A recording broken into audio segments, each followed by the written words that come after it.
उत्तम से उत्तम उपज और बहुत सा अनाज और नया दाख मधु दे। आया पीछे तक आवाज? ध्यान से सुनिएगा, दोबारा पढ़िए मेरी बहन।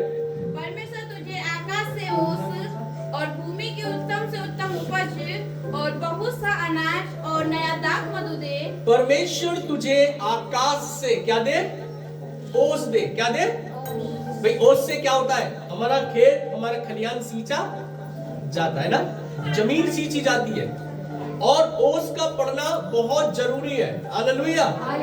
लेकिन परमेश्वर का वचन यहाँ पर कहता है कि परमेश्वर किसे दे? तुझे दे। किसको? मुझको, आपको।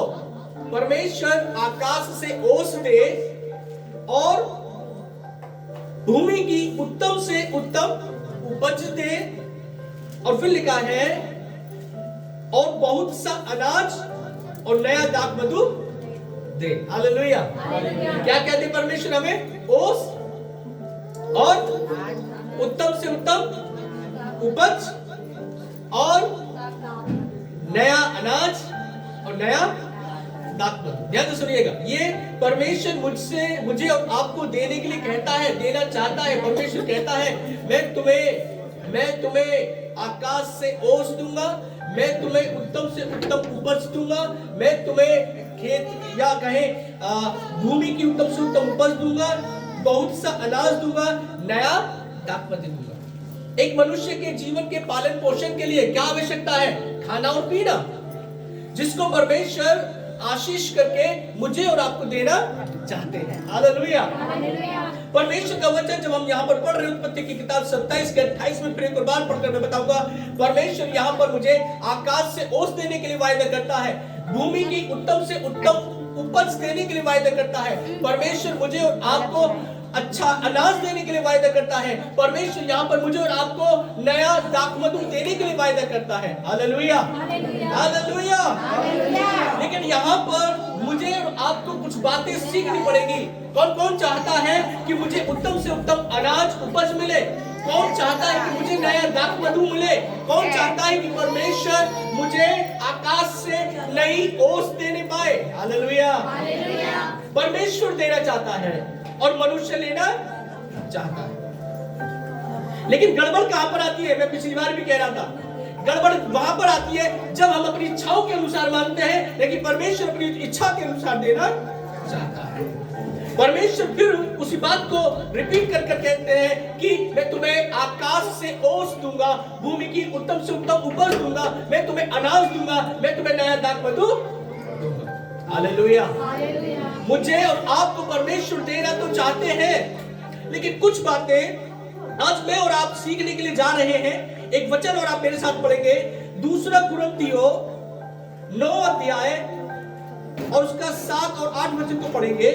2 कुरिन्थियों 9 अध्याय 7 और 8। यस। हर एक जन जैसा मन में ठाने वैसा ही दान करे, ने कुरकुरे और ने दाव से। इसका 8 पढ़िए। 8। परमेश्वर सब प्रकार का अनुग्रह तुम्हें बहुतायत से दे सकता है, जिससे जिससे तुम्हारे पास हर बात में और हर समय सब कुछ जो तुम्हें आवश्यक हो तुम्हारे पास रहे, और हर एक भले काम के लिए तुम्हारे पास बहुत कुछ हो। ऐसा लिखा है। परमेश्वर चाहता है कि मेरे पास और आपके पास बहुत कुछ हो। परमेश्वर चाहता है कि मैं तुम्हें आकाश से ओस दूं। हालेलुया। परमेश्वर चाहता है तुम्हारे पास हर समय हो। क्या हो? हर समय जो तुम्हारी जरूरतें हैं। परमेश्वर चाहता है हर समय तुम्हारे पास हर एक वस्तु को पैदा करने के लिए परमेश्वर कहता है मैं तुम्हें बहुतायत से देने के लिए तैयार हूं। हालेलुया। कौन कौन लेने के लिए तैयार है? परमेश्वर हमें आशीष दे, परमेश्वर हमारे घरों में आशीष दे, परमेश्वर हमारी नौकरियों में भी आशीष दे। भाई किस किस के पास में पशु है? पशु। कल मैं स्टडी कर रहा था, परमेश्वर का वचन कहता है मैं उन पशुओं की बढ़ती को बढ़ाऊंगा। हालेलुया। किसके पास है पशु? 1 2 3। और खेत किसके पास है? खेत 1 2 3 4 5, आपके पास भी 6। और नौकरी किस किस के पास है? नौकरी एक है, बस एक है, कहीं ना कहीं है, मतलब है ना नौकरी। और क्या है? रसोई किसके पास है? रसोई, ओ वाह, है रसोई सबके पास है। हालेलुया। एक चीज और, अपना अपना काम किसके पास है? अपना काम 1 2 3 4 5 6 7 8, वाह, प्रेज गॉड, हालेलुया। परमेश्वर हमारे इन स्थानों में आकाश से ओस टपकाना चाहता है। परमेश्वर मेरे और आपकी भूमि में उत्तम से उत्तम उपज उपजाना चाहता है। चाहते नहीं चाहते कि आपकी भूमि में उत्तम से उत्तम उपज उपजे? परमेश्वर तो चाहते हैं उपजे। मैं ओस टपकाऊंगा, मैं ओस दूंगा। परमेश्वर कहते हैं तुम्हें नया अनाज मिले। परमेश्वर चाहते तुम्हें नया दाखमधु मिले। Hallelujah, hallelujah. इसलिए परमेश्वर का वचन 2 कुरिन्थियों जब 9:8 को पढ़ रहे, वहां पर लिखा है परमेश्वर भी चाहता है कि तुम्हारे पास बहुत टाइम से बहुत कुछ हो, ताकि तुम्हें किसी वस्तु की घटी ना होने पाए। हालेलुया। यहाँ पर मैं कुछ बातों को, यहाँ पर एक वचन को और पढ़िए। अब मेरे साथ एक वचन और पढ़ेंगे, और उसका भजन संहिता 128 अध्याय और उसका 2 वचन को पढ़िए। तो वो अपनी कमाई को निश्चित खाने पाएगा। 1 और 2 पढ़िए, 1 और 2। क्या ही धन्य है, क्या ही धन्य है हर एक जो यहोवा का भय, क्या ही धन्य है हर एक वो मनुष्य जो यहोवा परमेश्वर का भय मानता है और उसके मार्गों पर चलता है। और उस परमेश्वर यहोवा के मार्गों पर भी चलता है। तू अपनी कमाई को निश्चित खाने पाएगा। तू अपनी कमाई को निश्चय खाने पाएगा। तू धन्य होगा, तू धन्य होगा और तेरा भला ही होगा। हालेलुया। हालेलुया। परमेश्वर का वचन कहता है कि तू अपनी कमाई को खाने पाएगा, तू धन्य होगा, तेरा भला ही। ये परमेश्वर की कुछ बातें हैं जो शुरू से चलती हुई आ रही है, शुरुआत से चलती आ रही है। परमेश्वर चाहता है कि मेरा जन जिसने मुझ पर विश्वास किया है वो हर एक स्थान में आशीषित हो जाए। Hallelujah, hallelujah. लेकिन इससे कहीं बढ़कर परमेश्वर एक और मनसा चाहता है, क्योंकि परमेश्वर का वचन कहता है जब तुम एक कदम बढ़ाकर परमेश्वर की ओर आते हो, परमेश्वर 10 कदम बढ़ाकर भी तुम्हारे पास आता है। ध्यान से सुनिएगा, जब तक हम एक कदम प्रभु के लिए नहीं बढ़ाएंगे, थोड़ा सा बच्चों को वो कीजिए क्योंकि कई लोगों का ध्यान जाएगा वहां। जब तक आप एक कदम प्रभु के लिए नहीं बढ़ाएंगे, तब तक परमेश्वर 10 कदम बढ़ाकर आपके पास नहीं आएगा। जब तक आप परमेश्वर की एक आज्ञा को नहीं मानेंगे, 10 आशीषें नहीं खुलेंगी। परमेश्वर चाहता है कि मैं और आप एक आज्ञा को मानने के लिए तैयार हो जाए। एक ऐसा व्यक्ति था, या एक वचन को पढ़ेंगे पहले। मैं और आप अपनी हर एक चीज में आशीष को चाहते हैं, लेकिन मैं और आप एक जगह फेल हो जाते हैं। मलाकी की किताब 3 अध्याय और उसका 7 से पढ़ेंगे। मलाकी की किताब 3 अध्याय 3 का 7 से आगे पढ़ेंगे। अपने पुरखाओं के दिनों से तुम लोग मेरी विधियों से हटते आए, लोग मेरी विधियों को मानने से हटते हुए आए हैं और उनका पालन नहीं करते, और तुमने मेरी विधियों का पालन नहीं करते। तुम मेरी ओर फिरो। परमेश्वर का वचन कहता है कि यदि तुम मेरी ओर फिरोगे, तब मैं भी तुम्हारी ओर फिरूंगा। हालेलुया। हालेलुया। हमें फिरना नहीं फिरना, हमें परमेश्वर की ओर जाना नहीं जाना है। तब परमेश्वर कहता है जब तुम मेरी ओर आओगे, मैं भी तुम्हारी ओर आऊंगा। इसलिए प्रभु का वचन कहता है तुम पुरखाओं का मतलब पूर्वजों के समय से मेरी विधियों से दूर हटते हुए आए हो, और इसलिए परमेश्वर का वचन यहाँ पर कहता है उन विधियों का पालन करो, तुम मेरी ओर फिरो, तब मैं भी तुम्हारी ओर फिरूंगा। और सेनाओं के यहोवा का यही वचन है, सेनाओं के यहोवा का यही वचन है। परंतु तुम मानव जाति मुझसे पूछते हो हम किस बात में तेरी ओर आए। क्या मनुष्य परमेश्वर को धोखा दे सकता है? मनुष्य बड़ा चालाक है। मनुष्य कहने लगा है परमेश्वर, क्या मैं आपको धोखा दे सकता हूं? क्या मैं आपको धोखा दे पाऊंगा? आप बताइए, धोखा दे सकते नहीं दे सकते? मनुष्य धोखा दे सकता है परमेश्वर को? दे सकता है, कई बार देता है, कई बार देगा। और यहां पर लिखा है क्या मनुष्य परमेश्वर को धोखा दे सकता है? और पर देखो तुम मुझको धोखा देते हो। परमेश्वर कहते हैं पर देखो तुम मुझको धोखा देते हो, और तो भी पूछते हो, तो भी तुम्हारी हिम्मत हो गई और तो भी तुम मुझसे पूछ रहे हो कि हमने किस बात में तुझे लूटा है और दसमांश और उठाई की भेंट में। परमेश्वर कहते हैं कि तुम सिर्फ 2 बातों में मुझे आज तक लूटते हुए आए हो। कौन कौन सी बातें? दसमांश और उठाने की भेंट। परमेश्वर कह रहे हैं यदि तुम मेरी ओर फिरोगे तो मैं तुम्हारी ओर। परमेश्वर कह रहे हैं कि मैं तुम्हारे लिए आकाश से ओस को टपकाऊंगा। हमें चाहिए, यस परमेश्वर हमें चाहिए, ओस चाहिए। मुझे और आपको भूमि की अच्छी से अच्छी, उत्तम से उत्तम उपज चाहिए। परमेश्वर कहते हैं तुम मेरी ओर फिरो, मैं तुम्हारी ओर फिरूंगा।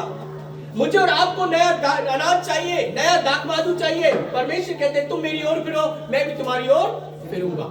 मनुष्य कह रहा है हमने कब तुझको किस बातों में लूटा है? परमेश्वर कहते हैं तुम और तुम्हारे पुरखा, तुम्हारे पूर्वज आज तक 2 बातों में मुझे लूटते हुए आए हैं। पहला है दसवांश, दूसरा है उठाने की।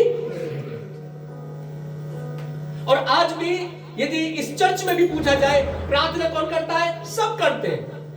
उपवास कौन करता है? सब करते हैं। चर्च सब आते हैं, हालेलुया। घर के काम सब करते हैं, सब काम सब काम सब काम। ऐसी एक बार एक व्यक्ति यीशु मसीह के पास आया। आइए पढ़ेंगे उसको।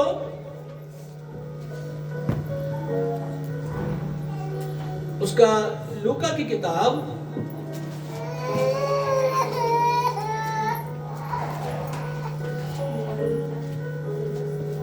आई थिंक मरकुस की किताब 10 अध्याय 17 से लेकर 22 तक पढ़ेंगे जी। 10 का 17 से लेकर 22। जब वहां से निकलकर मार्ग में जा रहा था तो एक मनुष्य उसके पास दौड़ा हुआ। ध्यान सुनिएगा, जब यीशु मसीह मार्ग में से होकर जा रहे थे तब एक मनुष्य उसके पास दौड़ता हुआ आया और उसके आगे घुटने टेक यीशु मसीह के आगे घुटने टेक कर उससे पूछा, हे उत्तम गुरु, अनंत जीवन का अधिकारी होने के लिए मैं क्या करूं? यीशु मसीह ने उससे कहा तू मुझे उत्तम क्यों कहता है? कोई उत्तम नहीं है। केवल एक सिर्फ परमेश्वर को छोड़ कोई उत्तम नहीं है।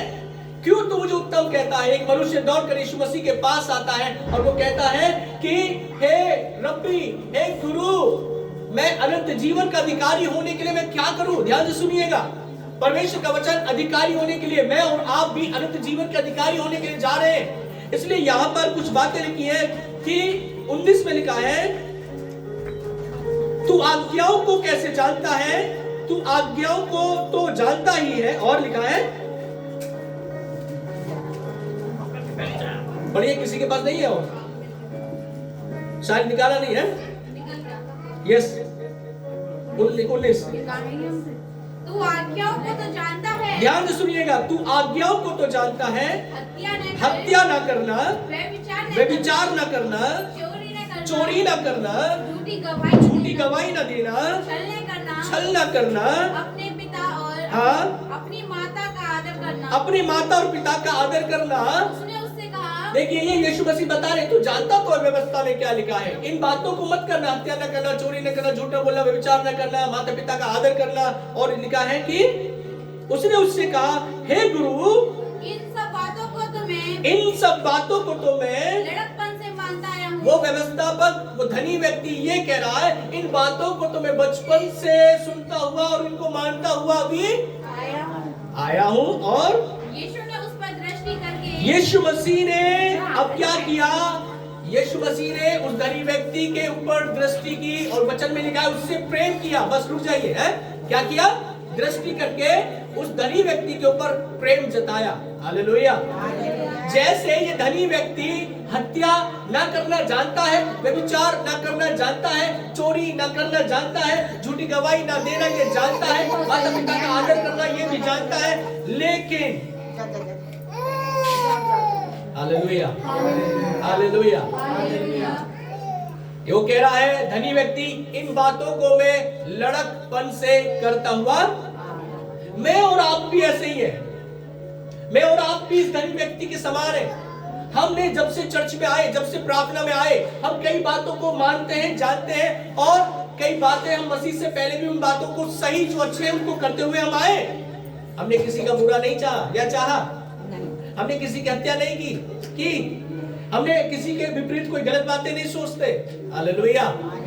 और वो धनी व्यक्ति कह रहा, प्रभु इन बातों को तो मैं लड़कपन से करता हुआ आ रहा हूं। यीशु मसीह ने बड़े प्यार के साथ उस धनी व्यक्ति को देखा, प्रभु का वचन कहता है उस पर दृष्टि की और उसको प्रेम किया। हालेलुया।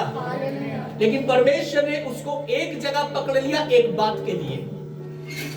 हालेलुया। कहां पकड़ा, क्या लिखा उसमें? उसने उससे कहा मैं तुझ में एक बात की घटी है। ध्यान से सुनिएगा, तू सब कुछ करता है, सब कुछ करता है। मैं और आप भी तो सब कुछ करते हैं, प्रार्थना करते हैं, उपवास करते हैं, गीत गाते हैं, आराधना करते हैं, बहुत सारी चीजें हम करते हैं। लेकिन परमेश्वर आज मुझे और आपको एक बात जताना चाहता है। वो कहता है तुझ में एक बात की घटी, एक बात की घटी है। आज मुझे और आपको जांचना पड़ेगा अपने आप को, क्या वास्तव में ये घटी है या नहीं, क्या मैं वास्तव में परमेश्वर की आज्ञाओं को पूरा कर पा रहा हूं या नहीं। इसलिए वहां पर उस मनुष्य को पकड़कर यीशु मसीह ने कहा तुझ में सिर्फ एक बात की घटी है, और जा जो कुछ तेरे पास है, जो तेरा है, उसको बेचकर कंगालों को दान कर दे।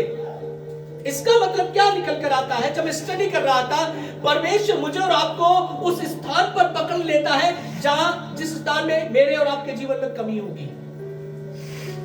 परमेश्वर ने देख लिया ये धनी मनुष्य है। कैसा मनुष्य है?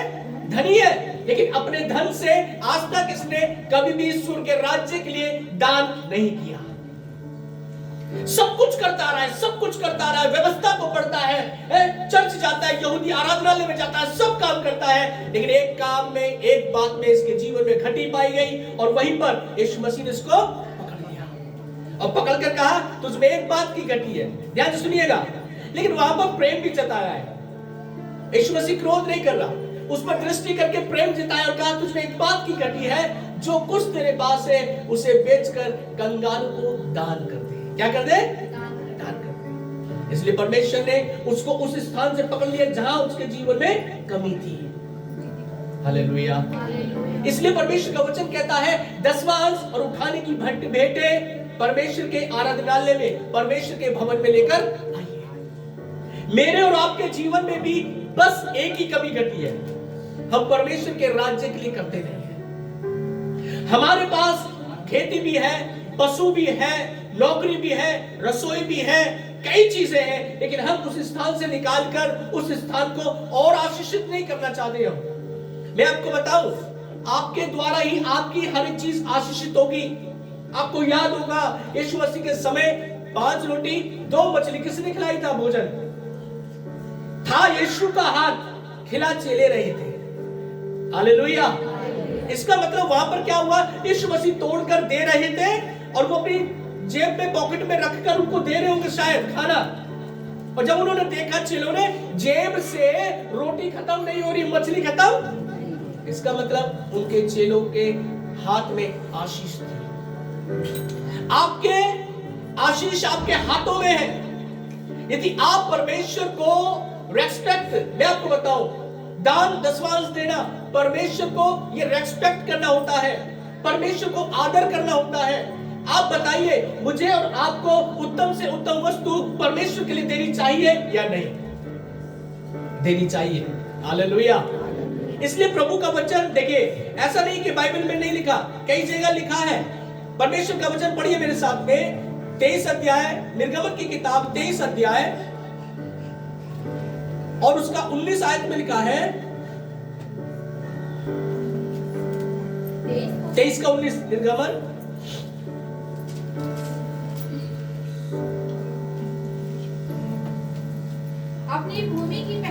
उपज अपनी भूमि की पहली उपज का पहला भाग कि अपनी भूमि की पहली उपज का पहला भाग अपने परमेश्वर यहोवा के भवन अपने परमेश्वर यहोवा के भवन में में ले जा।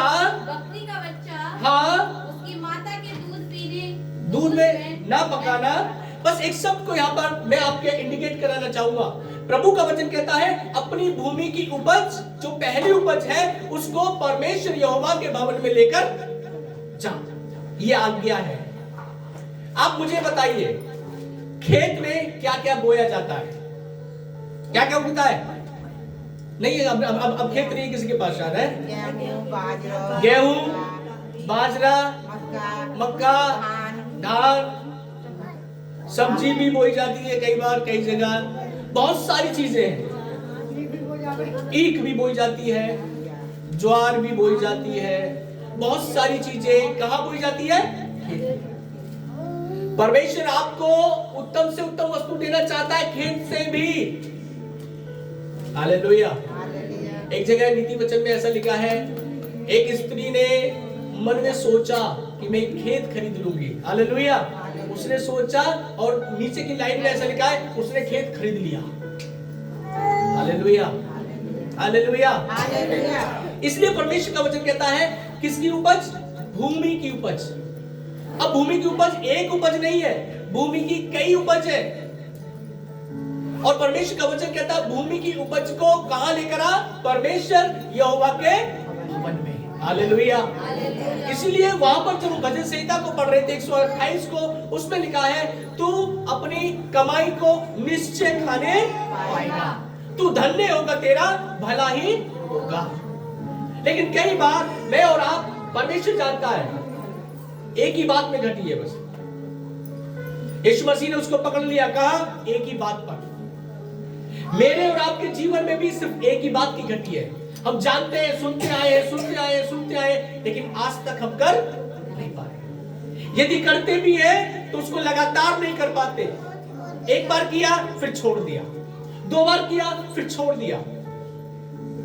परमेश्वर कमिटमेंट, परमेश्वर चाहता है लगातार, कंटिन्यू, हमेशा का एक कमिटमेंट मेरा और आपका परमेश्वर के साथ रहने पाए। 2 भाई थे, कैन और हाबिल। कैन जो था वो उपज करने वाला, खेती खलियान करने वाला, खेत में काम करने वाला था, और हाबिल भेड़ बकरियों का चरवाहा था। ये दोनों भाई, पहले जो बड़ा भाई था वो गया परमेश्वर यहोवा के पास, क्या लेकर? अपनी उपज लेकर गया। क्या लेकर गया? उपज। और जब वो उपज को लेकर गया, शायद बाइबल में लिखा है वो बिल्कुल सूखा, हल्का, एकदम कमजोर सा फूलों को इकट्ठा कर परमेश्वर के पास गया। वचन कहता है परमेश्वर ने उसकी भेंट को ग्रहण नहीं किया।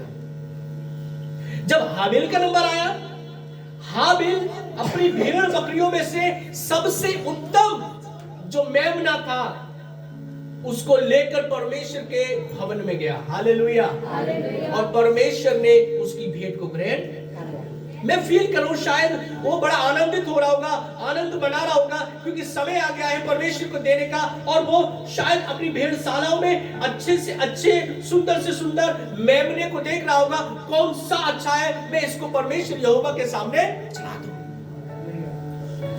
प्रभु का वचन बताता है जब कैन ने चढ़ाया, परमेश्वर ने उसको स्वीकार नहीं किया। कैन के चेहरे पर उदासी छा गई। क्या छा गई? उदासी छा गई। पढ़ेंगे, आइए उत्पत्ति की किताब 4 अध्याय 1 से लेकर पढ़ेंगे 7 तक। जब आदम अपनी पत्नी, पढ़िए 2 से पढ़िए। फिर उसने उसके भाई हाबिल को भी जन्म दिया। हाबिल भेड़ बकरियों का चरवाहा बना। हाबिल भेड़ बकरियों का चरवाहा बन गया। परंतु कैन भूमि की खेती करने वाला, किसान बन गया। कुछ दिनों के बाद कैन यहोवा के पर भूमि की उपज में से कुछ ले, हाँ लिखा है यहोवा के पास भूमि की उपज में से क्या ले गया? कुछ ले गया। कुछ, बहुत कुछ नहीं ले गया। लिखा है भूमि की उपज में से कुछ लेकर गया और लेकर आया, कुछ भेंट लेकर आया, और हाबिल भी अपनी भेड़ बकरियों में से कोई एक पहलौठा, कोई नहीं, कई का मतलब गिनती है यहाँ पर। हालेलुया। और यहाँ पर कैन के विषय में लिखा है कुछ भेंट लेकर आया, नोट करिएगा शब्दों पर। और यहाँ पर हाबिल के विषय में लिखा कई भेड़ बकरी लेकर, हाबिल भी अपनी भेड़ बकरियों में के कई एक पहिलौठे बच्चे भेंट चराने के लिए ले आया, और उनकी चर्बी भेंट ठहराई। हाँ, तब यहोवा ने हाबिल और उसकी भेंट को ग्रहण तो किया। ध्यान से सुनिएगा, परमेश्वर ने हाबिल को और हाबिल की भेंट को भी ग्रहण किया, परंतु कैन और उसकी भेंट को ग्रहण नहीं किया। परंतु परमेश्वर ने कैन को और कैन की भेंट को ग्रहण नहीं किया। और तब कैन अति क्रोधित हुआ, कैन अति क्रोधित हो गया, और उसने मुंह पर उदासी छा गई। उसके मुंह पर भी क्या हुआ? उदासी क्यों छा गई? क्योंकि परमेश्वर ने उसकी भेंट को ग्रहण नहीं किया। और आगे लिखा है, तब यहोवा ने कैन से कहा, ध्यान से सुनिएगा, लिखा है तब यहोवा ने कैन से कहा, तू क्यों क्रोधित हुआ? और तेरे मुंह पर तेरे मुंह पर क्यों उदासी छा गई? यदि तू भला करे तो क्या तेरी भेंट ग्रहण नहीं की जाएगी? हालेलुया। प्रभु का वचन कहता है यदि तू भला करे क्या तेरी भेंट ग्रहण नहीं होगी? होगी या नहीं होगी? होगी। लेकिन परमेश्वर चाहता है हम उत्तम से उत्तम लेना तो चाहते हैं, लेकिन उत्तम से उत्तम देना नहीं चाहते हैं। परमेश्वर चाहता है कि आप उत्तम से उत्तम परमेश्वर के लिए भेंट लेकर आए। परमेश्वर चाहता है यदि आपके पास खेत है, खलियान है, पशु है, रसोई है, नौकरी है, परमेश्वर चाहता है उसमें से जो उसका 10वां बनता है, परमेश्वर चाहता है आप लेकर आए। हालेलुया। लेकर आएंगे। परमेश्वर का वचन कहता है इसलिए तुम्हारे पास बहुत टाइप से कुछ हो। परमेश्वर चाहता है तुम्हारे पास बहुत कुछ हो। हालेलुया। हमारे पास क्यों नहीं हो पाता बहुत कुछ? क्योंकि हम परमेश्वर के लिए दे नहीं पाते। मैं आपको बताऊं एक गवाही। 2 साल पहले मैं जब बनारस में गांव बुड़ली में गया और वहां पर उनकी कोटेज मीटिंग चल रही थी एक जगह, और वहां 5000 से अधिक भीड़ आती थी। और उन पास्टर की एक कोटेज मीटिंग किसी के घर में थी। मैं गया वहां पर, मैंने देखा और वहीं गवाही दे रहा था एक भाई। वो गवाही ये दे रहा था कि मैं ठेकेदार था और 1 लाख रुपए की उसके 1 महीने की तनख्वाह थी, और वो 1 लाख रुपए में से 10वां भाग 10,000 रुपए परमेश्वर के लिए भेंट चढ़ाता था। और चढ़ाता था, लंबे समय से चढ़ा रहा था, दे रहा था। एक समय क्या हुआ, जब वो भेंट देने के लिए गया 10,000 रुपए, एक और भाई आ गया, वो भी 10वां देने आया था, लेकिन उसका 10वां पूरा नहीं था। जब ये आपस में बातचीत करने लगे, भाई तुम्हारा कितना बनता है 10वां? उसने कहा मेरा 10वां 10,000 रुपए बनता है 1 लाख का। और उसने कहा मेरा भी बनता है ऐसे ही, पर मैं ऐसा देता नहीं। कौन देख रहा है? उसने दूसरे से कहा कौन देख रहा है? उसने क्या करा, अपने 10,000 का जो 10वां अंश था, 1 लाख का 10वां 10,000, उसमें से अब कुछ चढ़ाने लगा, और धीरे धीरे उसकी ठेकेदारी खत्म। यदि हम चढ़ाएंगे, हालेलुया, परमेश्वर हमारी नौकरी को भी बचाएगा। यदि हम नहीं दे पा रहे उसको, कहीं भी कुछ भी हो सकता है। और जब उसने कहा ऐसा ऐसा उसके साथ हो गया, और उसने कन्फेस किया, अंगीकार किया कि मेरे से ये गलती हुई, और उसने फिर पश्चाताप किया, सही पश्चाताप किया। उसने कहा मैं परमेश्वर आज से फिर तुझे तेरा हक देना शुरू करूंगा। हालेलुया। फिर कुछ समय बाद गवाही निकल कर आई, फिर उसकी ठेकेदारी बढ़िया रीति से चलने लगी, और आज वो बतेरा अच्छा पैसा कमाता है। हालेलुया। इसलिए प्रभु का वचन कहता है यदि तू अच्छा करे क्या तेरी भेंट ग्रहण नहीं की जाएगी? की जाएगी। क्यों उदासी छा गई? क्या तुझे बताया नहीं गया था कि तुझे तेरा परमेश्वर जो उत्तम से उत्तम भेंट तुझे देता है, तुझे भी उस उत्तम से उत्तम भेंट देनी चाहिए? क्या चेले जब भोजन खिला रहे थे, क्या उनकी जेब से रोटियां कम पड़ रही थी, मछलियां कम पड़ रही थी? नहीं, उन चेलों के हाथ में आशीष थी। हालेलुया।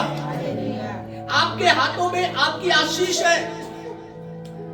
हो सकता है कई बार आप परमेश्वर के लिए रुके, कोई रोक भी सकता है आपको कि अभी मत कर, अभी मत करना, अभी कोई बात नहीं, चलने दे। हम प्रार्थना करते, उपवास करते, सब चीज करते हैं, एक बात में घटी है, हम 10वां अंश उठाने की भेंटें नहीं देते। Hallelujah, hallelujah, hallelujah, hallelujah. इसलिए प्रभु के वचन में लिखा है, भूमि की पहली उपज का पहला भाग अपने परमेश्वर यहोवा के भवन में ले आया। और कौन कौन सी उपज? जो जो उपज आपके खेत में बोई जाती है, परमेश्वर चाहता है उसका भाग लेकर आए।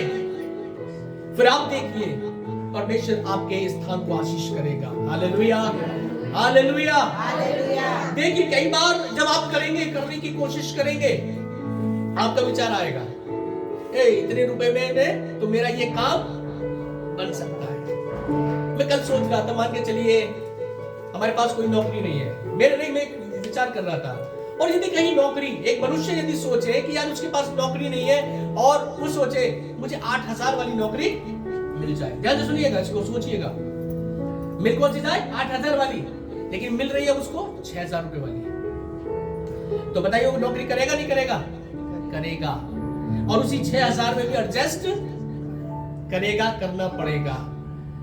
ऐसे ही मुझे और आपको भी यही सोचना है। हमारे घर में यदि कोई नौकरी है 8,000, 10,000, हमें ये विचार करना है, मान लीजिए 8,000 की नौकरी है, आपको ये विचार करना है कि 7,200 की नौकरी मेरी है और 800 रुपए प्रभु के हैं। Hallelujah, hallelujah. मान के चलिए, और ऐसा होता है, मैंने कई बार देखा है, नौकरियों में भी पैसा कम होते हुए देखा है। फिर क्या होता है, उन नौकरियों में भी फिर भी एडजस्ट करना सीख लेते हैं। कोई काम उनका रुकता नहीं है। मैं आपको बताऊं, मान के चलिए हम लगातार नौकरी करते आ रहे हैं, और यदि स्टॉप हो जाए हमारी नौकरी 2 या 3 महीने के लिए, 4 महीने के लिए, क्या भूखे रहेंगे हम? कोई काम रुक जाएगा? नहीं रुकेगा। इसलिए प्रभु का वचन कहता है, 10वां अंश और उठाने की भेंटे मेरे भवन में ले आओ। Hallelujah, hallelujah, hallelujah. एक विचार आएगा मेरे और आपके जीवन में भी, छठे दिन को भी लेकर, शनिवार के दिन को लेकर, और आज इतवार के दिन को भी लेकर विचार आएगा कई बार, यदि आज मैं काश काम करता, काम करती, नौकरी पे जाता, नौकरी कर लेता, तो एक दिन की झाड़ी मुझे मिल जाती। लेकिन परमेश्वर का वचन एक मेरे साथ आप पढ़ेंगे,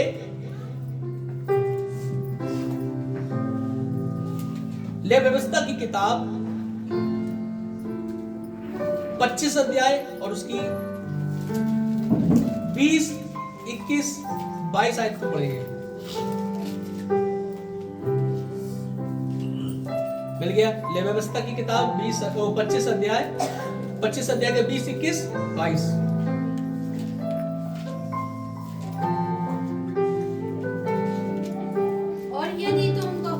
यदि तुम कहो कि 10वें वर्ष में, 7वें वर्ष में, यदि तुम कहो कि 7वें वर्ष में हम क्या खाएंगे, रुकिए, लिखा है, यदि तुम कहो कि हम 7वें वर्ष में क्या खाएंगे, क्योंकि परमेश्वर ने एक आज्ञा निकाली, एक आज्ञा दी अपने लोगों को, कहा 6 साल तक तो तुम अपने खेत में बोना, जोतना, खाना पीना, काटना, और 7वें वर्ष उस खेत को छोड़ देना।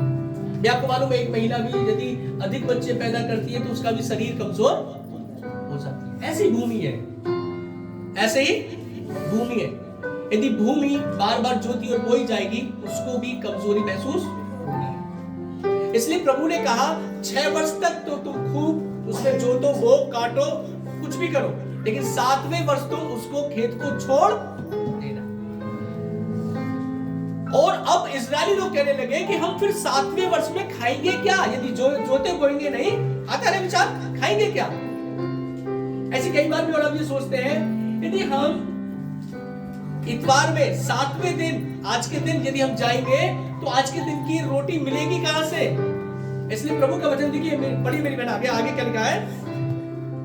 न तो हम बोएंगे, हाँ, यदि हम ना तो बोएंगे, न अपने खेत की इकट्ठा करेंगे, हाँ, तो जानो कि मैं तुमको छठवें वर्ष में ऐसी आशीष दूंगा। ध्यान से सुनिएगा, प्रभु का वचन कहता है कि मैं 6वें ही वर्ष में तुम्हारी खेत में ऐसी आशीष दूंगा कि की उपज 3 वर्ष तक हाँ, कम काम आएगी। हालेलुया। हालेलुया। परमेश्वर कहता है छठे ही वर्ष में, क्योंकि 7वें वर्ष में भूमि छोड़नी है। परमेश्वर कह रहा है कि यदि तुम ये विचार कर रहे हो कि 7वें वर्ष में हम खाएंगे क्या, परमेश्वर कह रहे हैं छठे ही वर्ष में, जब तुम अगले वर्ष खेत को छोड़ने जा रहे हो, इसलिए छठे ही वर्ष में तुमको मैं एक ऐसी आशीष दूंगा कि भूमि की उपज 3 वर्ष का आएगी। और कौन कौन से महीने आएगी साल में, पढ़िए। तुम 8वें वर्ष में बोओगे। क्योंकि 7वें वर्ष के लिए छोड़ दी जमीन, ध्यान से सुनिएगा। अब 8वें वर्ष में बोना है ना, क्योंकि 1 साल छोड़ दी। लिखा है जब तुम 8वें वर्ष में बोओगे और पुरानी उपज में से खाते रहोगे और 90 वर्ष की उपज जब तक न मिले, जब तक तुम्हें 90 वर्ष की भी उपज ना मिलेगी, तब तक तुम पुरानी उपज में से तब तक तुम उस छठे वर्ष वाली पुरानी उपज में से भी खाते रहोगे। हालेलुया। परमेश्वर पहले ही छठे वर्ष में आपकी पूर्ति करना चाहता है। परमेश्वर आज के दिन के लिए भी है, यदि आज हम यहाँ इतवार में है, परमेश्वर ने आपके 6 दिन में उसको पूर्ति कर दिया। हालेलुया। लेकिन परमेश्वर कहता है मैं तुम्हें आशीष दूंगा, स्वर्ग से आकाश से ओस टपकाऊंगा, तुम्हारी भूमि को उत्तम से उत्तम उपज दूंगा। परमेश्वर का वचन कहता है कि मैं तुम्हें नया अनाज दूंगा, नई दाखमधु दूंगा। हालेलुया। यदि हम चाहते हैं ऐसा हो, हमें जो परमेश्वर कहता है तुझमें एक बात की घटी है, उस एक बात की घटी को पूरा करना है। हालेलुया। हालेलुया। इसलिए प्रभु का वचन कहता है, देखिए जो मैं कह रहा था, एक वचन आ रहा है इसमें, भजन संहिता 108 और 107, भजन संहिता 107 का 38 आयत में लिखा है,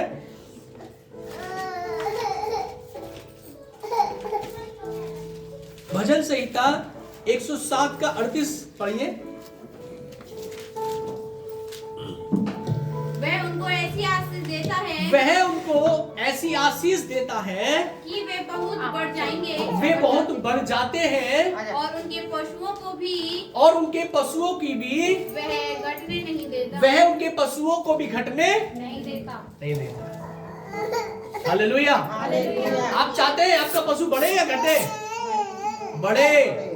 और परमेश्वर कहता है मैं चाहता हूं, मैं तुम्हें एक ऐसी आशीष दूंगा कि तुम्हारे पशु बढ़ेंगे, उनकी घटी कभी भी नहीं होगी। लेकिन करना क्या है? यदि आप चाहते हैं जिस स्थान को आप आशीष करना चाहते हैं, उस स्थान का भाग परमेश्वर को देना आप सीखिए। यदि आप देना नहीं सीखेंगे, आपका वो स्थान कभी भी आशीषित नहीं हो सकता। कभी भी आपकी नौकरी में इंक्रीज नहीं हो सकती, कभी भी आपकी भूमि की खेती में इंक्रीज नहीं हो सकती, कभी भी आपके पशु में इंक्रीज नहीं हो सकती। घटेगा घटेगा।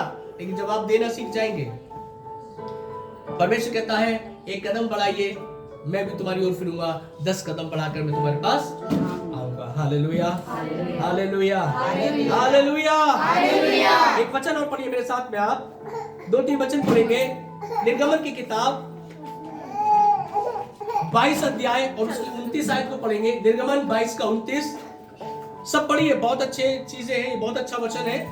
अपने खेतों की उपज, अपने खेतों की उपज और फलों के रस। आओ, अब तो बाग की भी बात आ गई, बगीचे की बात आ गई है। भाई फल कहाँ लगते हैं? बाग में लगते हैं। और बाग भी कहाँ होता है? जमीन में। जमीन से तो पेड़ उगेगा। इसलिए प्रभु का वचन कहता है अपने खेतों की उपज और अपने फलों के रस में से, अपने फलों के रस में से कुछ मुझे देने में विलंब नहीं करना। परमेश्वर स्वयं कह रहे हैं कि मुझे देने में तू विलंब नहीं करना। करना। सोचिए, एक स्त्री थी, और यह हकीकत कहानी बता रहा हूं मैं आपको। और एक पास्टर वहां सेवा करते थे, और वो बिल्कुल मतलब बिल्कुल वैसे रहते थे जैसे झुग्गियों में बोलते हैं। बिल्कुल वो स्त्री और अकेली महिला थी, और उसने अपने घर को खोला हुआ था प्रार्थना के लिए, और वहां पर कुछ लोग आते भी थे प्रार्थना के लिए। और जो वो स्त्री, जो विधवा स्त्री थी, अकेली स्त्री थी, और वो प्रभु से प्यार करती थी, और वो जब पास्टर उस घर से प्रार्थना करके जाता था तो वो अपनी मुट्ठी से कुछ देती थी। जैसे हम कभी कभी आपके घर आते हैं, आप अपनी मुट्ठी खोलकर कुछ देते हैं, वो देती थी। लेकिन वो पास्टर लेता नहीं था। अब हुआ क्या, एक दिन प्रभु ने कहा उसी से, क्यों नहीं लेता? उसने कहा पास्टर ने, मैं पास्टर प्रभु मैं इसलिए नहीं लेता क्योंकि वो बहुत गरीब है। परमेश्वर ने उसके मन में कहा कि सुन, उसका गरीबी का बंधन भी तो इसी से टूटेगा। हालेलुया। नीति वचन में लिखा है भेंट देने से मार्ग खुलते हैं। हालेलुया। जब आप देना सीख जाएंगे आपके लिए मार्ग खुलने तैयार हो जाएंगे। और जब उसने फिर क्या रहा, फिर उसने लेना शुरू किया, क्योंकि जब लिया जाता है, जब आप देते हैं, आपके लिए प्रार्थना की जाती है। जो स्थान आप आशीष कराना चाहते हैं, उस स्थान से जब आप देना सीख जाएंगे, वह स्थान परमेश्वर की नजर में आएगा। वो परमेश्वर आपके लिए उसको आशीष करना चाहेगा। हालेलुया। इसलिए तो प्रभु के वचन में लिखा है, दूसरा कुरिन्थियों 8 का जब पढ़ रहे 9 का 8 जो लिखा है, उसमें लिखा है 9 का 8, दूसरा कुरिन्थियों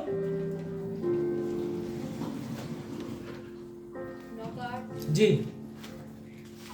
परमेश्वर सब प्रकार का अनुग्रह तुझे, परमेश्वर सब प्रकार का अनुग्रह तुम्हें बहुत आयत से दे सकता है। हालेलुया।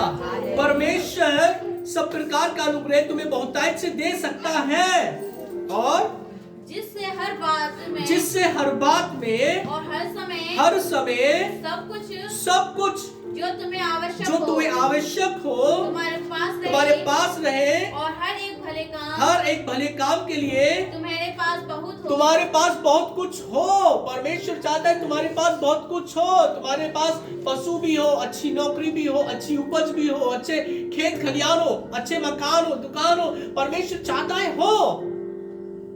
हालेलुया। लेकिन परमेश्वर कहता है तू अपनी भूमि की उपज देने में, फलों के रस देने में विलंब मत करना। स्वयं परमेश्वर कहते हैं तू विलंब मत करना जब तू दे।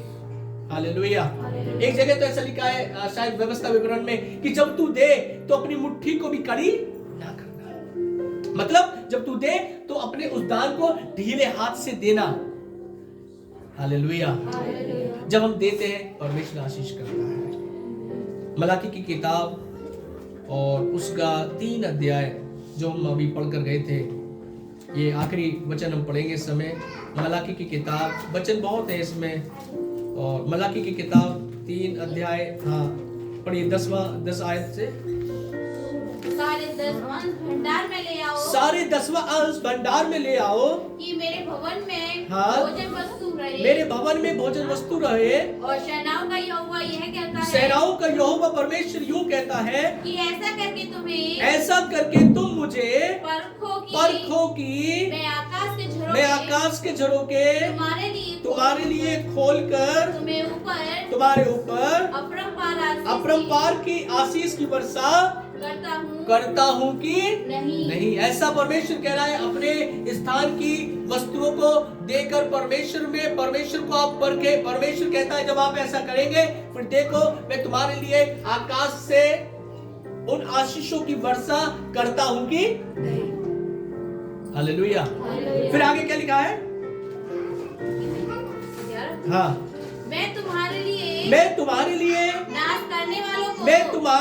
नाश करने वाले को ऐसा घुड़कूंगा कि वह तुम्हारी भूमि की उपज को नष्ट ना। परमेश्वर कह रहे हैं जब तुम ऐसा करके परखोगे करोगे, परमेश्वर कहते हैं कि मैं उस चीज को ऐसा घुड़कूंगा कि जो तुम्हारी भूमि को नष्ट कर रहा है, मैं उसको ऐसा घुड़कूंगा कि वह तुम्हारी भूमि की उपज नष्ट ना करेगा, और तुम्हारी दाखलताओं के फल कच्चे ना गिरेंगे।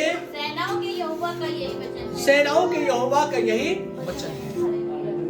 यदि आप चाहते हैं कि आपका वो स्थान जिसमें आप चाहते हैं आशीषित हो, आप परमेश्वर को उसका 10वां भाग उठाने की भेंटें देना सीखें। हालेलुया। पर ये एक समय के लिए भी नहीं है। प्रभु से कही प्रभु मैं लगातार आपके साथ करना चाहता हूँ, लगातार उस स्थान को मैं आशीष करना चाहता हूँ। हालेलुया। प्रभु कहता मैं तुम्हारे पशुओं की भी बढ़ती को बढ़ाऊंगा। हालेलुया। बाइबल में एक है याकूब, वो भेड़ों का चरवाहा था याकूब भी। और होता क्या था, परमेश्वर यहोवा उसके संग था, और वो याकूब अपने मामा के घर रहता था, लाबान के घर। और लाबान ने देखा इस याकूब के साथ परमेश्वर यहोवा रहता है। एक काम कर याकूब, तू मेरी भेड़ों को चरा। और जब वो भेड़ों को बकरी को चराने लगा, उसके द्वारा उसकी जो भेड़ और बकरी थी वो और बढ़ती चली गई। और उसने लाबान ने मामा ने कहा कि सुन तू बहुत लंबे समय तक मेरे साथ रहा, एक काम करता हूं कि कुछ बकरी मैं तुझे, कुछ भेड़ तुझे मैं दे देता हूं। और उनमें आपस में बातचीत होती है क्योंकि वो नौकरी कर रहा था उसकी, और वहां देखने के लिए मिलता है। अब क्या हुआ, लाबान की भेड़ बकरियां कम होने लगी और याकूब की भेड़ बकरियां बढ़ रही थी। फिर इन्होंने आपस में बातचीत किया, एक काम करते हैं, जो छत्तेदारी जो बकरी है होती है ना, छत्तेदारी सी चितकबरी सी बकरी है जिनमें कुछ कुछ अलग अलग धब्बे से हैं। लाबान कहता है एक काम करते हैं, ये छत्ते जो चितकबरी सी ऐसा भी बोल देते ना, जो बकरी है वो तेरी है और ये अच्छी अच्छी बकरी मेरी है। और हुआ क्या, परमेश्वर याकूब के संग था और उसकी जो धब्बेदार जो बकरियां थी अब वो आशीषित होने लगी और लाबान की बकरियां कट लगी। इसका मतलब क्या है? इसका मतलब यही है कि जब परमेश्वर यहोवा हमारे साथ रहेगा, हमारी हर एक पशुओं में बढ़ती होनी चलेगी। Hallelujah, hallelujah, hallelujah. इसलिए मुझे और आपको उन उत्तम से उत्तम वस्तु देने के लिए हम कभी भी विलंब ना करें। हालेलुया। एक वचन और पढ़ेंगे, उसके बाद हम प्रभु की मेज में चलेंगे। हागे की किताब, हागे की किताब उसका 2 अध्याय और उसका 19 वचन।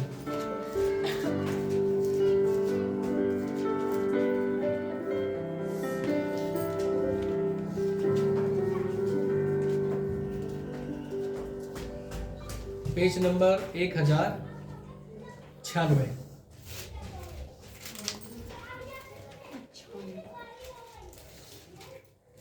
यदि हम ऐसा करते हैं तो परमेश्वर का वचन क्या कहता है? 2:19 में लिखा है, 1096 पेज नंबर और उसका 2:19।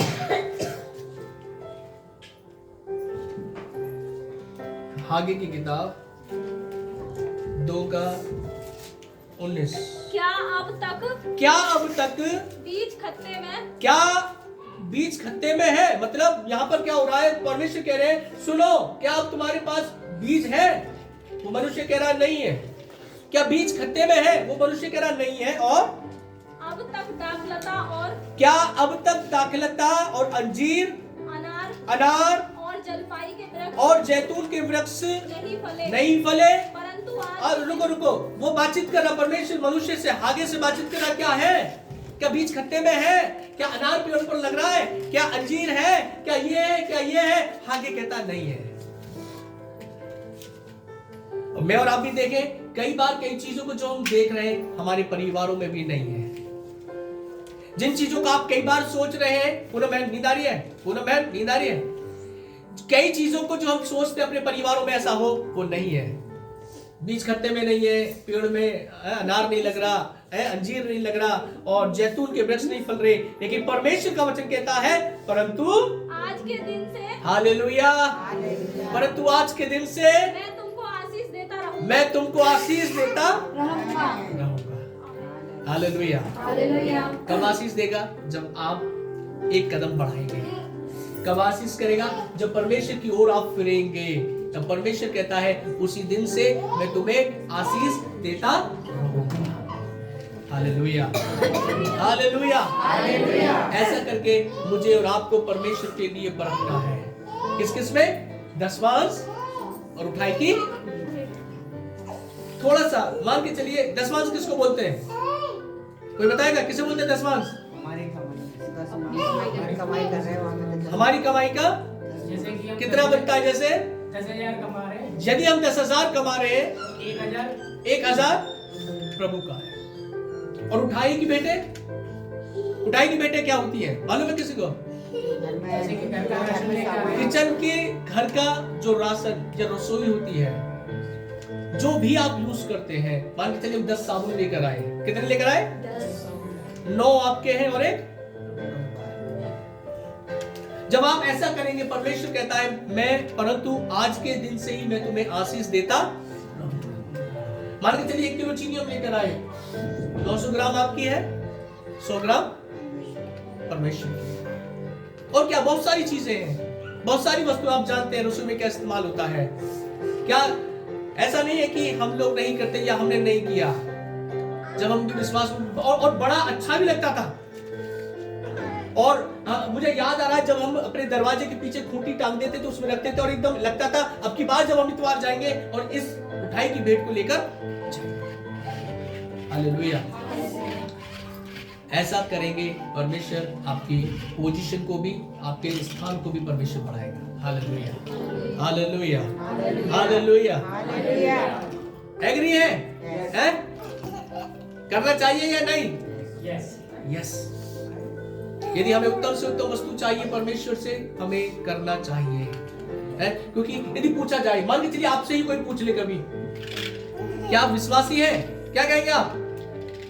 विश्वासी है आप? नहीं है? नहीं आ रही आवाज। विश्वासी है आप? चर्च जाते हैं आप? प्रार्थना करते हैं आप? कितने समय से जाते हैं चर्च?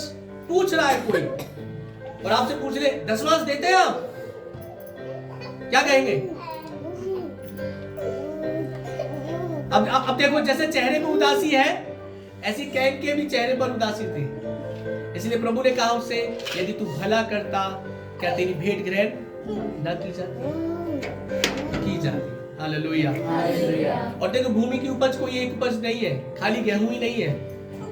भूमि की उपज में कई उपजती है। आप जानते हैं क्या है? परमेश्वर कहता है उसका पहला हिस्सा मतलब 10वां भाग परमेश्वर यहोवा के भवन में लेकर आना। पहली उपज है, पहली उपज। Hallelujah hallelujah hallelujah. आइए हम मेज पे चलेंगे और इस समय एक गीत गाएंगे हैं? और एक गीत गाएंगे। कौन सा है वो गीत? लहू बदन तो तेरा बदन तोड़ा गया बदन। तेरा बदन तेरा लहू तेरा लहू पी रहे हैं।